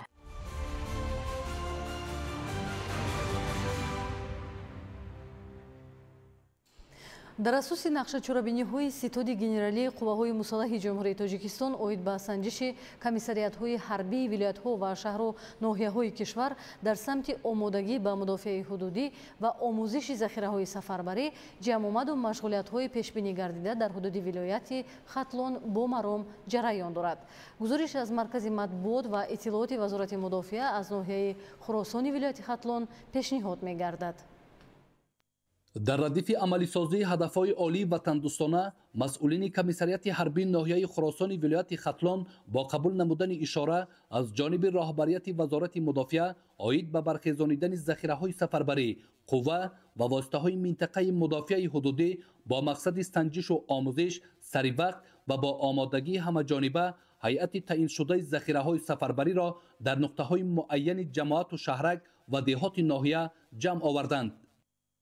албатта ҳадаф аз ташкили чунин ҷамъомадҳои ҳарбӣ ва ҷалби шаҳрвандони эҳтиётӣ дар он ин пеш аз ҳама санҷиши ҳолати омодабошии қувваву захираҳои эҳтиётии кишвар бобати иҷрои вазифаҳои шаҳрвандӣ дар таъмини мудофиаи давлат ва пешгирии ҳар гуна таҳдиду хатарҳои эҳтимолии замони муосир мебошад. зеро вазъи ноустувори ҳарбӣ сиёсии минтақа ва ҷаҳон на танҳо хизматчиёни ҳарбӣ балки ҳар як фарди худогоҳу хештаншиноси ҷомеаро ба он водор месозад ки дар ҳифзи манфиатҳои миллӣ ва таҳкими истиқлоли давлатӣ ҳамеша дар ҳолати омодабош қарор дошта бошанд. ҷавонони ноҳия низ дар баробари дигар қишри ҷомеа фаъолияти худро дар ин чорабинӣ нишон дода истодаанд. ин аз он огаҳӣ медиҳад ки мардуми ноҳияи хуросон дастуру супоришҳои асосгузори сулҳу ваҳдати миллӣ пешвои муаззами миллатро дастгирӣ ва сармашқи кори ҳаррӯзаи худ менамоянд.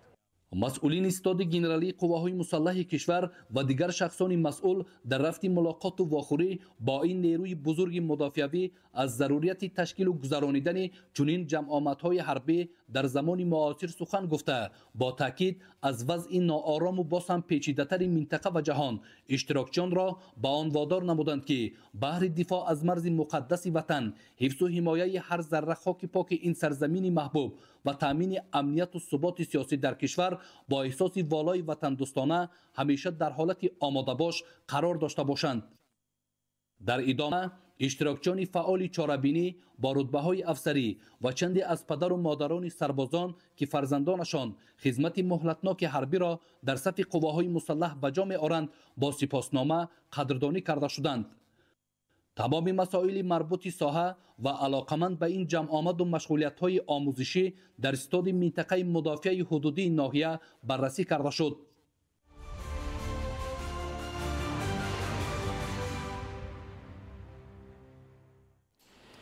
بینندگان گرامی،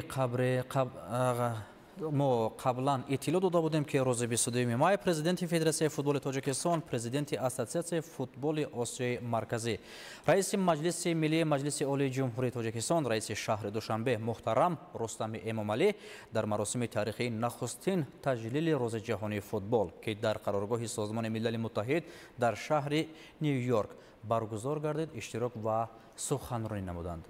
حالا توجه نمایید به گزارش مفصل در تهیه همکارانمان. 22 май президенти Федератсияи футболи Тоҷикистон, президенти Ассотсиатсияи футболи Осиёи Марказӣ, раиси Маҷлиси Миллии Маҷлиси Олии Ҷумҳурии Тоҷикистон, раиси шаҳри Душанбе муҳтарам Рустами Эмомалӣ дар маросими таърихии нахустин таҷлили Рӯзи ҷаҳонии футбол ки дар қароргоҳи Созмони Милали Муттаҳид дар шаҳри Нью-Йорк баргузор гардид, иштирок ва суханронӣ карданд.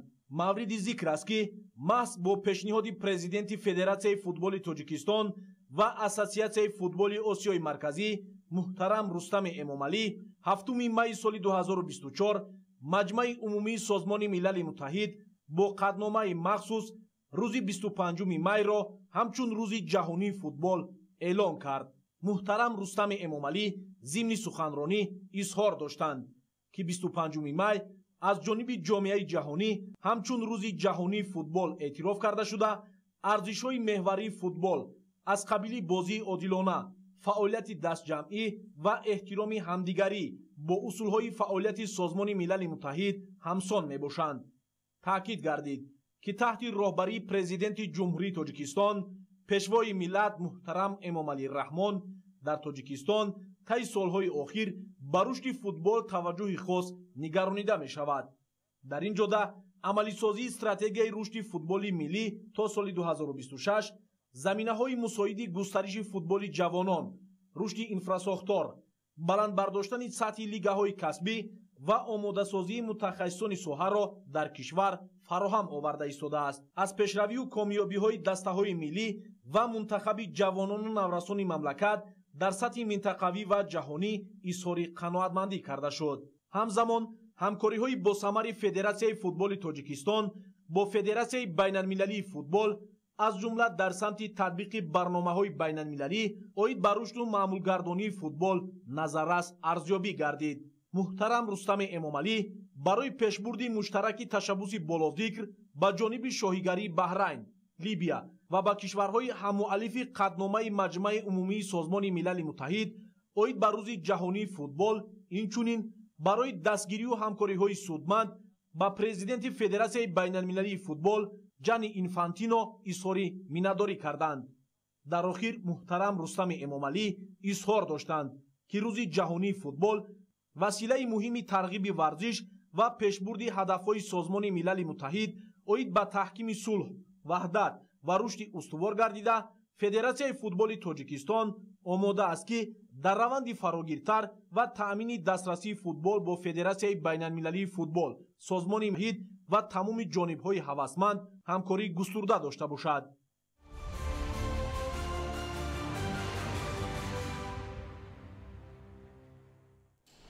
дар шаҳри ваҳдат тадбирҳо ҷиҳати бартараф намудани мушкилот дар ҳолати офати табиӣ машқҳои махсуси тактикии мудофиаи гражданӣ баргузор гардид.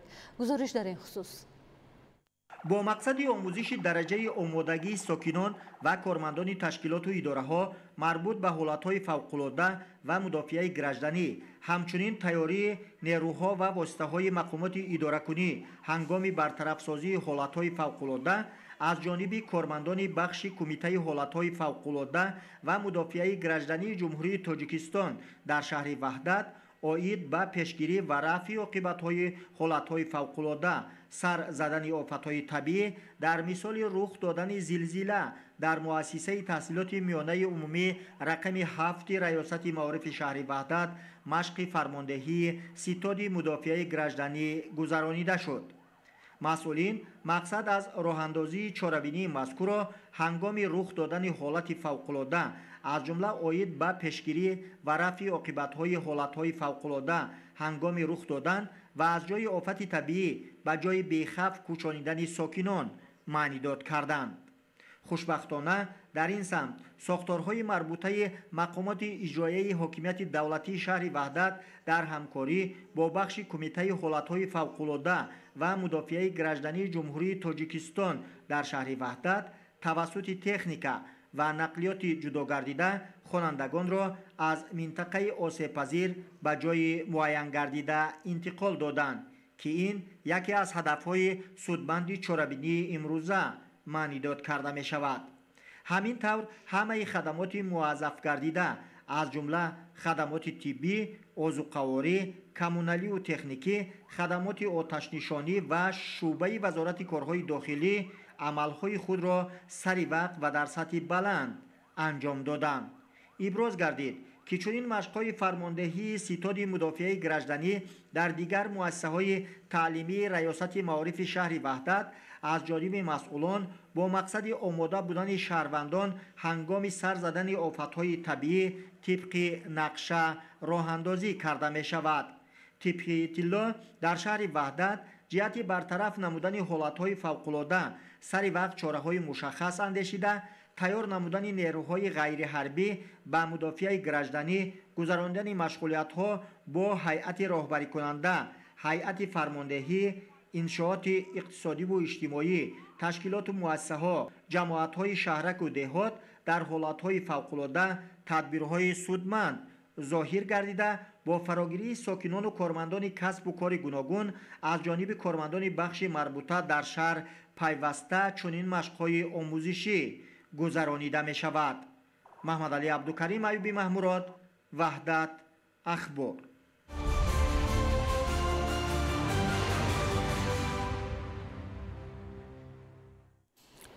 нашри муфассали барномаи ахбор дар ҳамин ҷо ба анҷом мерасад. хайр, саломат бошед.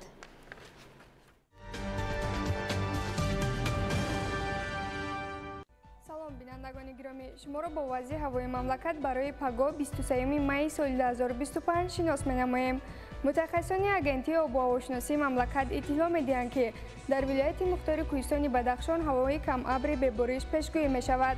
ҳарорати ҳаво дар ғарби вилоят шабона 9-14 дараҷа гарм, рӯзона 25-30 дараҷа гарм мешавад. дар шарқи вилоят шабона аз 3 дараҷа хунук то 2 дараҷа гарм, рӯзона 13-18 дараҷа гарм мешавад. дар ин шабу рӯзҳо дар вилояти Хатлон ҳавои тағйирёбанда пешгӯӣ мешавад. ҳарорати ҳаво дар водиё шабона 18-23 дараҷа гарм, рӯзона 33-38 дараҷа гарм. дар ноҳияҳои Доманакӯҳӣ шабона 14-19 дараҷа гарм, рӯзона 26-31 дараҷа гарм мешавад. дар вилояти Суғд ҳавои тағйирёбандаи бебориш пешгӯӣ мешавад. ҳарорати ҳаво дар водиё шабона 17-22 дараҷа гарм, рӯзона 33-38 дараҷа гарм мешавад. дар ноҳияҳои кӯҳӣ шабона 7-12 дараҷа гарм, рӯзона 22-27 дараҷа гарм мешавад. дар ноҳияҳои тобеи ҷумҳурӣ ҳавои тағйирёбандаи бебориш пешгӯӣ мешавад. ҳарорати ҳаво дар водиё шабона 17-22 дараҷа гарм, рӯзона 33-38 дараҷа гарм мешавад. дар ноҳияҳои кӯҳӣ шабона 11-16 дараҷа гарм, рӯзона 27-32 дараҷа гарм мешавад. дар шаҳри Душанбе ҳавои тағйирёбандаи бебориш пешгӯӣ мешавад. ҳарорати ҳаво шабона 20-22 дараҷа гарм, рӯзона 36-38 дараҷа гарм мешавад. бинандагони гиромӣ, дар ҳама гуна вазъи ҳаво ба шумо таби хушу волидаро таманно дорем. То наздиктарин дидор, хайр.